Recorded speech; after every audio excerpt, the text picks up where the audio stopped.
What's up? It's me, Haley Jones, and I am here with Jessica Howard, the money coach.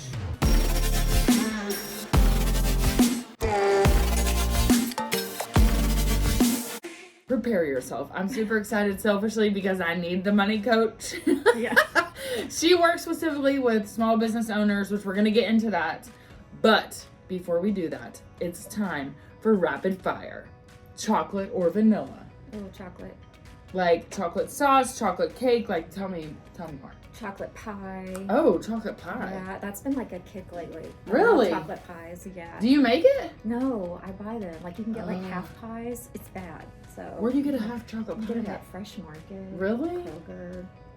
Yeah.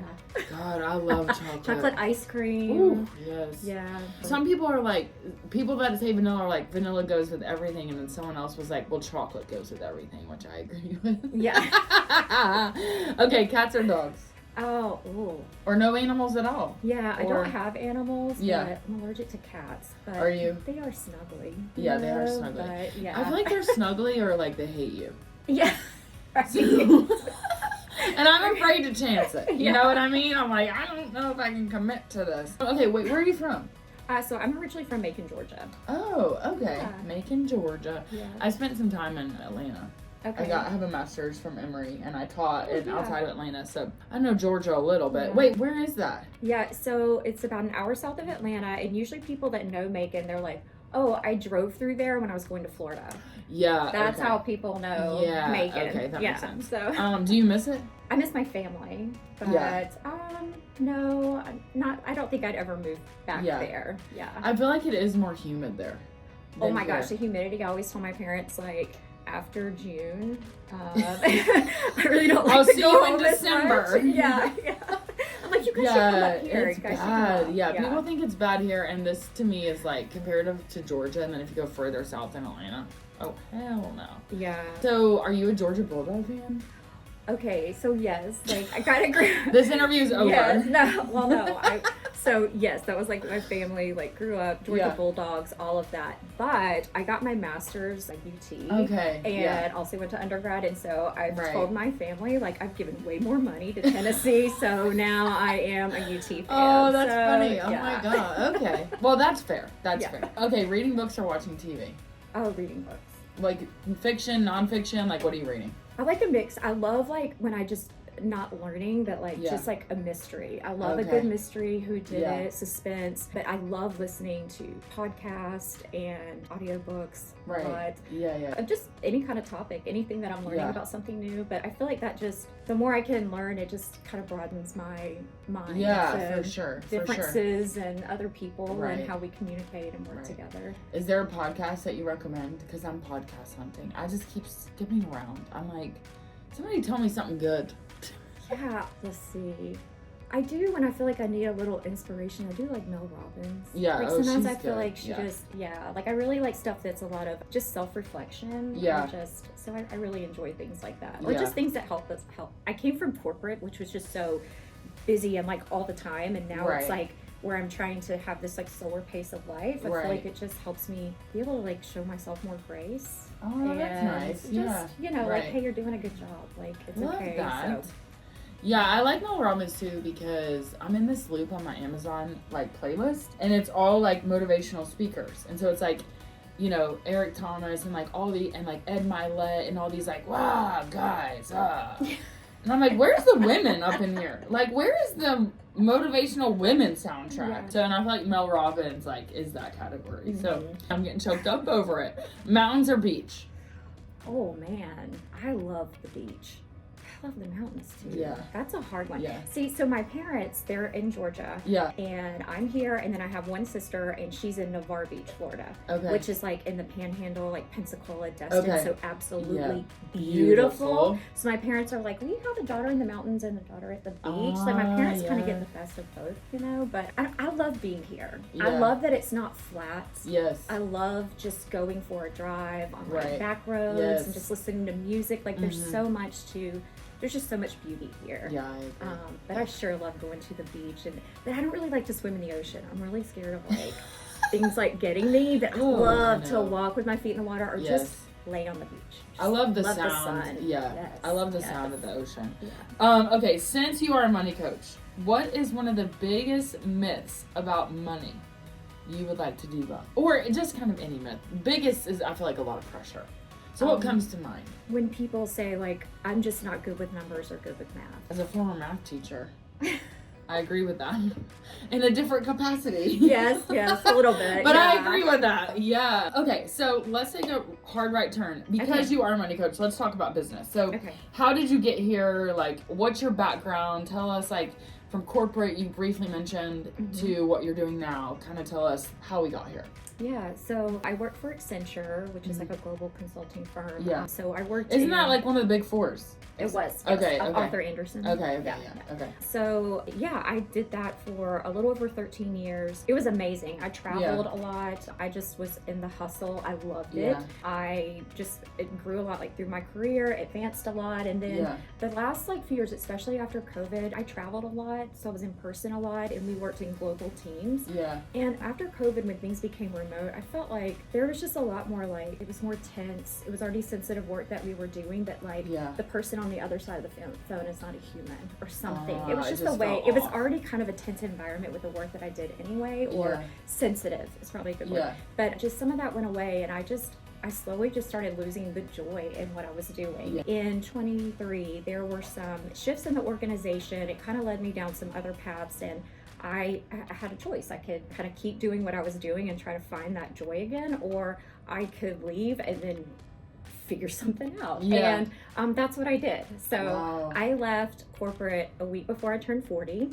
And then that whole week, my sister and I were in Arizona. We went to Sedona. It was like just this, okay, this is just a new chapter. And like, this is a whole new thing. I don't know what's ahead. But yeah, I had done money coaching, or a form of it, as kind of a hobby. And so I was helping some people at the time, and it kind of came up like, why aren't you doing this full time? Like, people need this piece. And my dad's a small business owner, so growing up in that, like, I still got to bring, so working with small business owners, I still get to bring that business operations, optimization, all of that stuff that I love. But also, instead of like a corporate level, I get to bring it to people like in our community, so that they can now hopefully figure out this piece of cash flow and keep doing what they love. You know, the passion and stuff that comes with that. So that's kind of what led me here to this place now. Okay. Are your clients like mostly local? Are they all over? Like, how do they find you? What does that look like? Yeah. So it's kind of a mix. I do have a couple that are, you know, not here in Knoxville. I have several that are not here in Knoxville, but for the most part, I'm just trying to get out in the community, networking, meeting other people, trying to talk a little bit more and raise more awareness about what it is that I do. Because I think there's a lot of people who don't know what they don't know. So like, how do I help people realize, like, you don't have to be stuck in this cycle of just paycheck to paycheck or always struggling, that there's a way to better and have a bit more freedom or peace maybe. Yes, right, for sure. I mean, less stress, you're in control, no more guessing, like you have information in front of you and the confidence to be able to make informed decisions. So, okay, when it comes to like, and this is something I learned, I was a math teacher before, so I just got paid every 30 days or whatever, and that was what that's what I had for 30 days, okay? Then I started my business, which is very, very different, right? And pros and cons on either side. So when it comes to, and I guess in my mind, I always thought like, okay, I just need a bookkeeper. Well, then I was like, well, I need a bookkeeper and a tax person. And then I need a financial advisor. And so tell us like how a money coach, like what you do fits into that overall picture. And what does your financial team, like in an ideal world, who would be on your financial team? That is such a wonderful question. Oh, thank you. It really is. And it is one of the things that I talk about a lot, because I think when people hear money coach or financial coach, there's a couple of things that I think come to mind. One, when they hear financial, I think it just kind of goes to like financial advisor, or we're talking about investing. And I think, well, so there's that part. The other part that tends to come to mind is like, When they hear financial coach, sometimes people go down the path of like Dave Ramsey. Oh, so never heard of him. Just kidding. I'll just say I'm not a super big fan of Dave Ramsey, or I'm not when it comes to coaching, because I don't believe that he's a coach. I believe that he's an educator, and there's not really shaming and stuff in coaching. So I think people kind of go that way, and it feels scary because that's what they see. They see someone saying, "Live, eat rice and beans," and like you should have and people I think just already have shame and stuff around it. So so I think that's kind of where people's mind go if they hear of it. So either way, it's. But so if you have a bookkeeper is there to help you record the transactions to make sure that your financial statements are accurate, help you know what your cash flow is, your profit and loss. So that's what they're doing. And then you have an accountant, and they're the ones that are there helping you with your taxes, making sure that you're trying to get those deductions, pay less, but they're helping you stay compliant there. Then you have financial advisors, and this is all about the future, investing and all of that. So, and then you have a banker. That's another person on your financial team, because if you want to grow your business, you need to have a relationship with a banker, because there's going to be years of financial statements and documents that you'll need, but you want to have that relationship so that if you're ready to scale or expand, you've got all of that in order. It's not the same as like if you were getting a car loan, like a personal, there's a lot more into it. So having that relationship with someone, especially if you have scaling and you may, or, if you want to scale in the future, you may need a loan or something. So that's another person. So the work that I do actually complements every one of those, because I'm not a bookkeeper. I'm not there to help with your transactions. But what I am there to help you with is your day-to-day that's contributing to what you see on those financial statements. So they can tell you, so the other thing is like profit is not cash flow. So that's another thing, and what happens is they look at the profit and loss, they see all the revenue and all the sales that are coming in, and they're kind of basing all their decisions off that number. And so that really increases to like overspending or higher overhead or operational expenses. And so that's the part that we want to focus on is our day-to-day spending. And so what happens is if we can get that day-to-day spending under control now, and we know what's happening, now you're going to start seeing your profit margins increase. You're going to see an improvement in your cash flow. And now you're also going to be giving better and more accurate records to your bookkeeper. So they can now have more accurate financial statements, which is good for your CPA, because hopefully that's going to get you more deductions. So now you're paying less in taxes. And if you want to invest and your financial advisor says, oh, to reach this goal, you should be putting in about $500 a month. If you don't think you have it, you work with a coach, because let's go through and find out where we can find it, because that's your goal. And mine is to help you figure out where you are today and how do we create a plan to get you there. So it's kind of like the work I do complements what each of them is doing. So it's kind of like helping all the pieces of the puzzle be cohesive and like the vision, essentially. Okay, so you work with small businesses, right?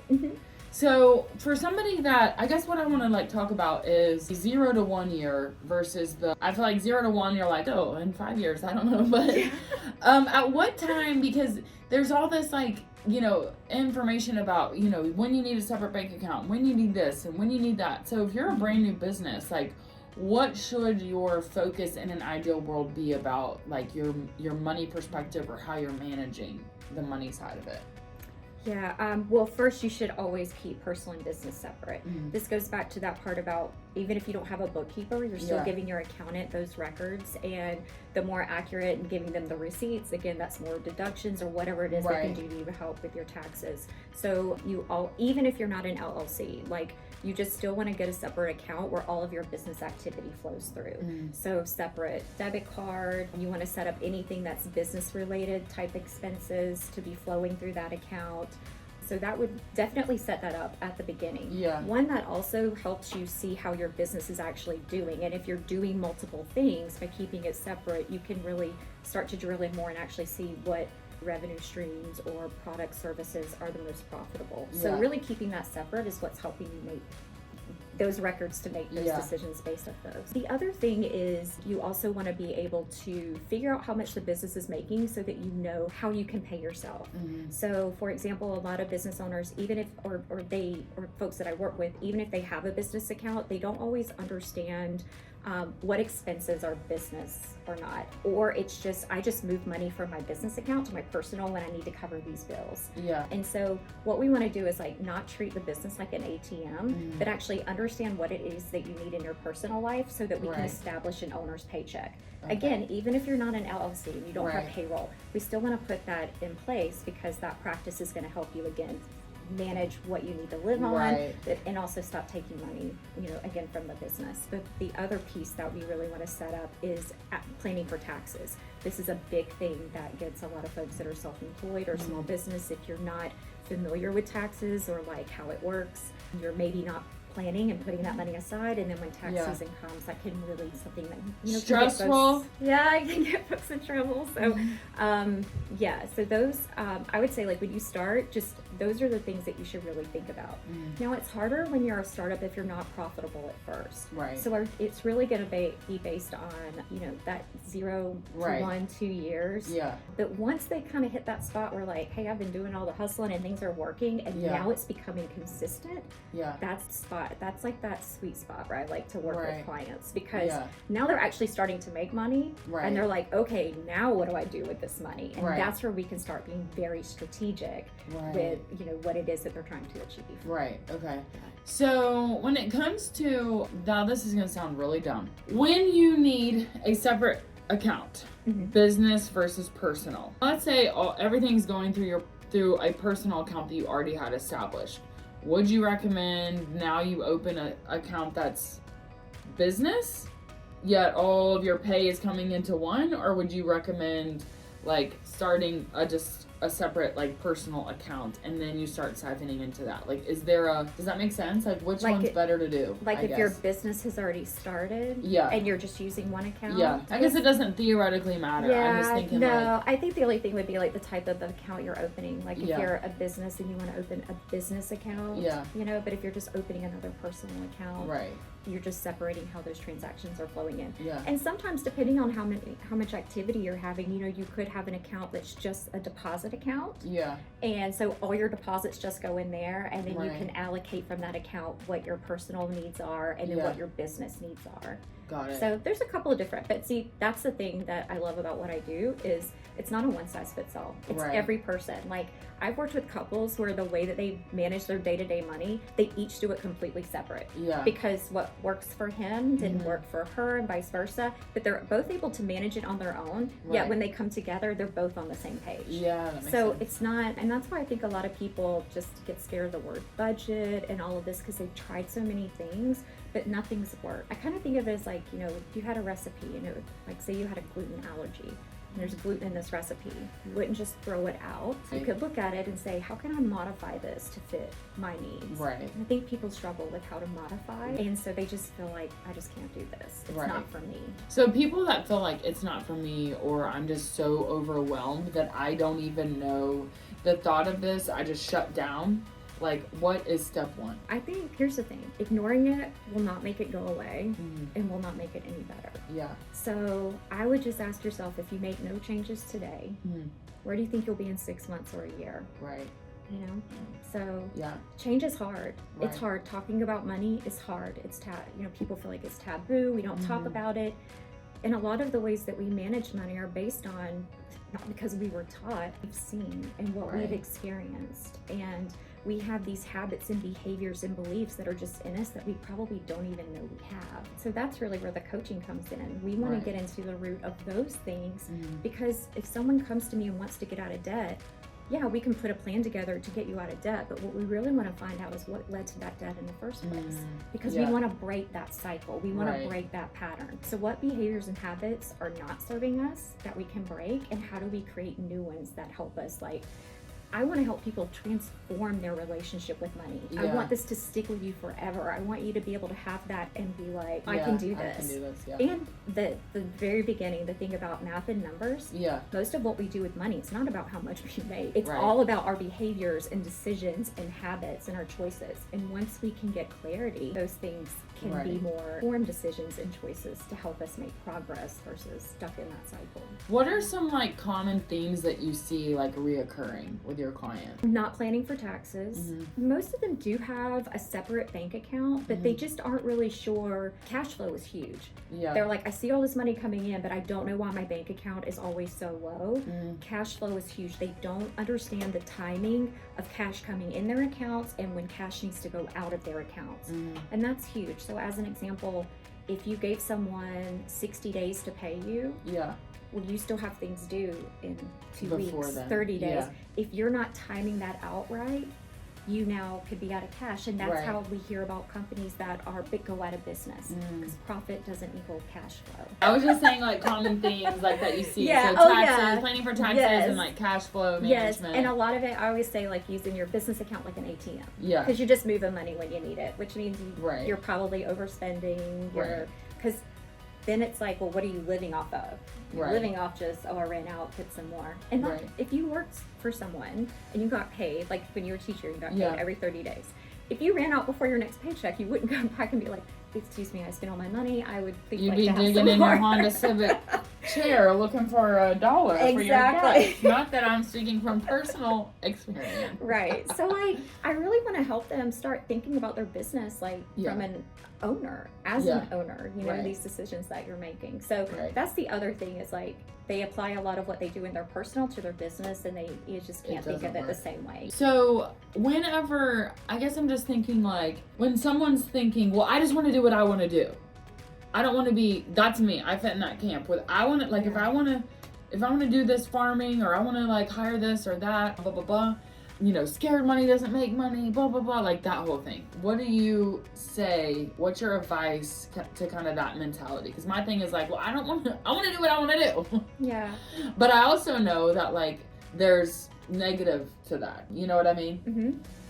So another good question.